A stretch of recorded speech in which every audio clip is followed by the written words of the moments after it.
جناب آقای امام علی رحمانوف، شما چی جواب میدهید؟ شما تمام دخترها را فهمانید، اونایی که حجاب به سر میکنن بعضن و میکنن، پیش از همه این بیسوادی بی‌معرفتی است. سوادی کافی ندارن اونا و هم گمراه گشتگان. اینا بریم برای صدر چیکار دیسه اون زنکو رو گاب زدیسه از بیست نمیگه سر لیچ که همون گردن پاکی چون همین چیز مولی نیستن. مولی ما خیلی نیستن. من مسلمون هیچ وقت کفر نمیکنه. چه کلوبا را محکم نمیکنه؟ دیسکاتیکو را محکم نمیکنه؟ هیچ بود دموکرات یا این چیز مولی. ها دموکراتی که واسه ما چیکار بفورا میکنه؟ چیکار بفورا میکنه؟ خود من یوکمش خود حجاب میکنم. حجاب ما چیکار داری؟ فرمان جناب اولیاء که صدر حجاب در پاکستان ممکن نیست. روز یانگا چند ساله ممکن نیست. نه زنا در مردان چند سال. چه؟ بعدا توجیه‌ها بدنم خریو تو باید خیلی زنکای کلان میگن که ممکن نیست. نه کلان‌ها چقدر جو ویدیو پیشتر میبرم. سین سال شما آدم. سین سال من بعدا توجیه‌ها بدنم. نه مثلا چند ایده؟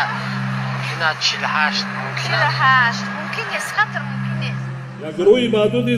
президенти тоҷикистон эмом алӣ раҳмон дар вохирӣ бо намояндагони ҳамҷамъият дар шаҳри душанбе ба дини ислом ва қадриятҳои он ҳамлаи навбатӣ кард. یک گروهی معدود زنان و دختران دینداری را نه در باطن بلکه در ظاهر تصور کرده با پوشیدن لباس‌های سیاه و تاریک ارزش‌های فرهنگ ملی ما را پایمال و فضای معنوی جامعه را تیره ساخته ایستادند. حالانکه خدا را با عقل میشناسند و با قلب میپرستند، نه با سر و لباس و ستر و حجاب و سلاوریش. иброз намуд ӯ ин золим бори дигар қонунҳои машҳури исломие ки мусулмонони тамоми ҷаҳон амал карда меоянд зери бӯҳтон қарор дода истодааст. инчунин раҳмон аз хадамотҳои давлатӣ ва сохторҳои қудратӣ талаб намуд ки нисбати сокинони кишвар ки ба дини худ амал мекунанд фишорро пурзӯр намоянд. аз ин рӯ ба мақомоти иҷроиши ҳокимияти давлатӣ ва дигар сохторҳои масъулиятдор зарур аст ки чораҳои муайяни ҷиддӣ биандешанд то ин ки пеши роҳи паҳншавии тамоюли зерини номатлуб гирифта шавад. мара ду нафар кашола карда ба падвал бурдан ҳамчу хар барин. ма аллакай подшоҳом аз кор мондак. мара ларзаам гирифт рости шихали гуфта 15 сутка тра маҳкам мекунем ти хоҳим телефономай дастам зада гирифтан. ман гуфтам ба кадом асос дар куҷои қонун омадагие ки шумо бо зан ихали рафтор кунед ки гуфтан ту зан нести, ту худозадаи, ту иғвогари. гирифтам ага ҳеҷ бало назадаира дурӯға кардеса спектакл кардестай. гирифта мара бурдан ба падвал. ادعای این زن از بازداشت و بازپرسی برای سطر در حال است که کارمندان امور داخلی ناحیه سینای دوی پایتخت در صحبت با رادیو آزادی تحقیر و دشنام شدن او و عموما ساکنان را از سوی کارمندان این نهاد رد کردند.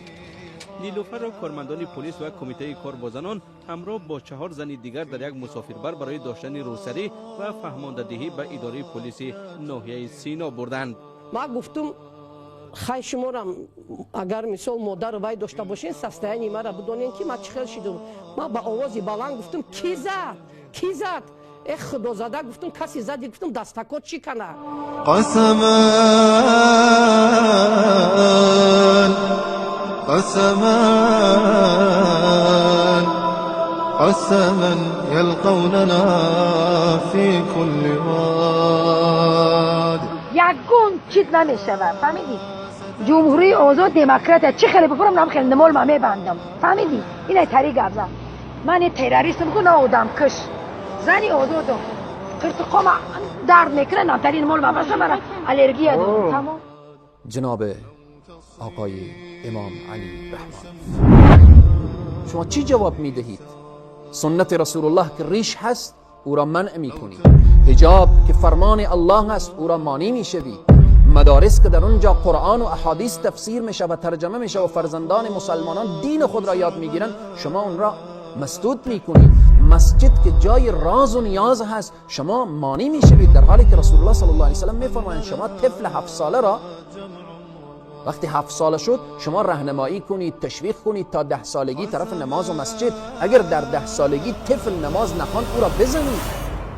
و مسجدها و دیگر رو رفتن فایده ندارد. متخصص زیاد شد، مختص انجینیر، تکنیک، دیگر ما تیار کنیم برای آینده ترقی ملت. همین پرزیدنت یکم بار واسه گفته گذشت که برای ما این در کار خوب گفتن. من پیش میدانستم پرزیدنت گفتن اون مسجد رفته از مسجد چی میگیرد وای؟ چی میگیرد این مسجد؟ هیچی نمیگیرد.